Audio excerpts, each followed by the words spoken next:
ఏపీలో సార్వత్రిక ఎన్నికల గడువు సమీపిస్తున్నా జనసేన అభ్యర్థుల జాబితా వెలువడకపోవడంతో మాజీ మంత్రి హరిరామ జోగయ్య రంగంలోకి దిగారు. ఎన్నికల షెడ్యూల్ వెలువడడానికి ఎంతో సమయం లేదు. మార్చి 2వ వారం నాటికి షెడ్యూల్ ఖరారయ్యే అవకాశం ఉంది. ఎన్నికల సమరాన్ని ఎదుర్కోవడానికి ప్రధాన పార్టీలన్నీ సిద్ధమవుతున్నాయి. అభ్యర్థుల వడపోతలు మొదలుపెట్టాయి. అధికార వైఎస్ఆర్ కాంగ్రెస్ పార్టీ ఇప్పటికే 6 విడతల్లో నియోజకవర్గ ఇన్ఛార్జీలను ప్రకటించింది. ఎన్నికల ప్రచారానికి దిగింది.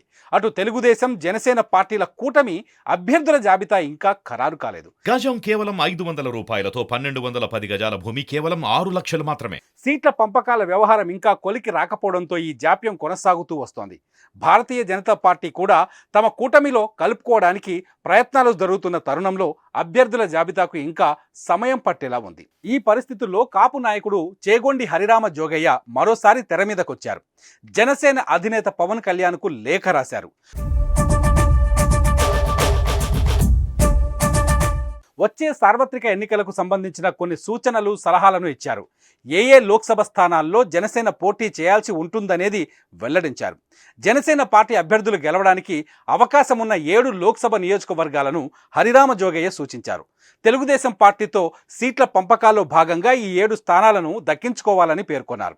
కాపు, బలిజ సామాజిక వర్గాల ఓటు బ్యాంకు అధికంగా ఉండే లోక్సభ స్థానాల్లో జనసేన అభ్యర్థులను నిలబెడితే బాగుంటుందని అభిప్రాయపడ్డారు.